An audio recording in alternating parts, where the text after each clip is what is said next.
Commission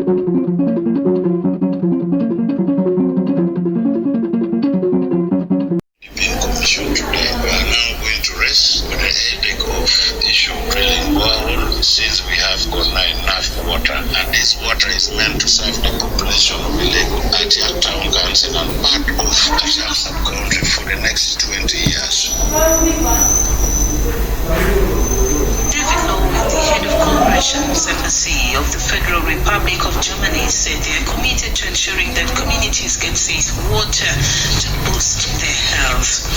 Government, through the Ministry of Education and Sports, has cancelled the rehabilitation of all traditional government secondary schools across the country due to lack of funds. 5 schools, which includes Samuel Baker in Gulu, Nabomali High School in Mbale, Basoga College Miri, St. Peter's College in Tororo, Nyapaya College in Zombo, Ngangwa College, Ngangwa High School in Shima, and Rionzo High School in Bushenyi were listed in the first phase of rehabilitation. 15 billion shillings, a grant from the Global Partnership for Education and World Bank was released for the rehabilitation of the schools in the 2021-2022 financial year. However, government has now cancelled the rehabilitation work, citing failure by the districts to utilize the money and withdrawing of funds by World Bank following the signing of the anti-homosexuality bill. Douglas Tumine, the project manager, Ministry of Education and Sports, confirmed the development, saying government is now planning to initiate projects that will specifically cater for the rehabilitation of the traditional schools. Dr. Joyce Marco Kaduchu, the State Minister of Primary Education, said the withdrawal of support by the World Bank has crippled the education sector, thus affecting the planned infrastructural projects.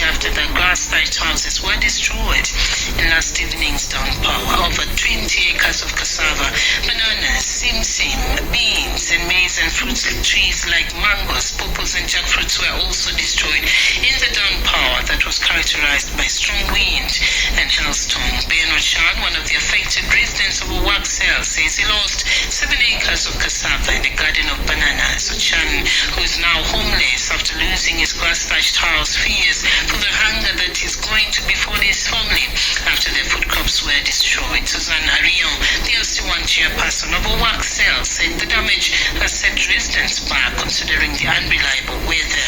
She appealed for support for the affected families. In a related incident, at least 77 acres of crops were destroyed by a hailstorm in Pabo Town Council, Amuru District. Kamara Richard Okumu, the LC3 chairperson, Pabo Town Council, said that 4 houses were deroofed in Kale Cell, in Central Ward and Agoro Cell in Nuzera Ward during the heavy downpour, which started at 3:30 p.m. and ended at 5:30 p.m. Crops destroyed include beans, maize, cassava, sweet potatoes, and rice, among others. Kamara said the incident has left residents worried of hunger, as they did not harvest anything during the first season, which was affected by a dry spell. He has now asked for support for the affected households.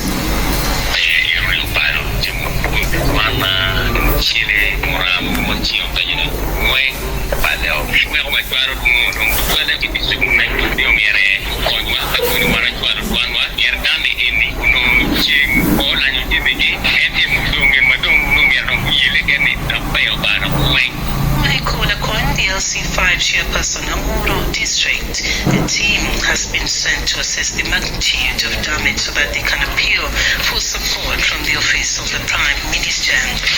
2 executives from a Swedish oil company have gone on trial in Stockholm, accused of complicity in war crimes allegedly committed by the Sudanese authorities more than 2 decades ago. Ian Lodin was chief executive of family farm Lundin Oil, while Alex Schneiter was vice president during the late 1990s and early 2000s. It's believed that they asked the Sudanese government to secure a region of the country in what is now South Sudan, where they wanted to operate, meaning local people were burned out of their villages while others were shot. South Sudan seceded from Sudan in 2011, taking most of the oil fields. Both Mr. Lundin and Mr. Schneiter deny the charges, urging that the prosecution lacks sufficient evidence. According to AFP news agency, the trial is said to be the biggest in Swedish history and follows an investigation that took years and produced an 80,000-page.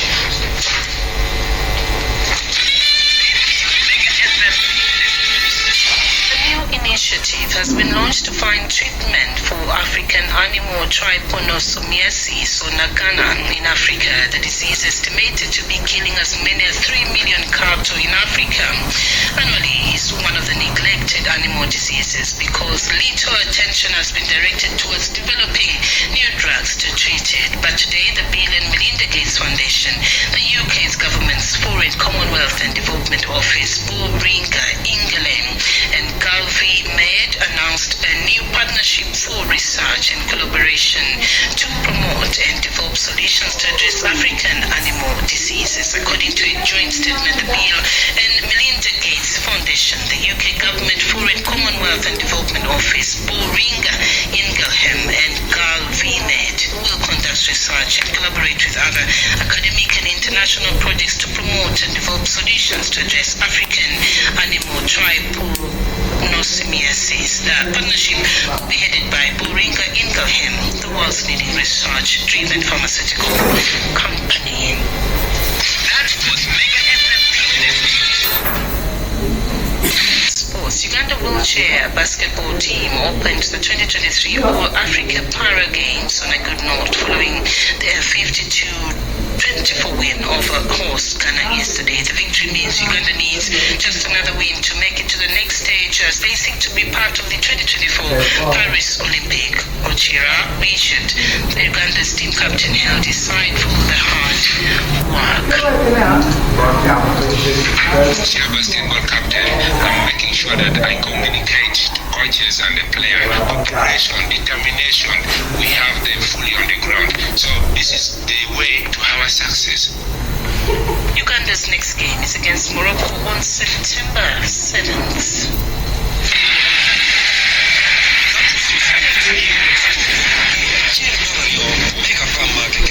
Thanks for listening to the latest news bulletin on Mega FM. I'm Winnie. We get good evening. Mega News. Touch with the latest news and information.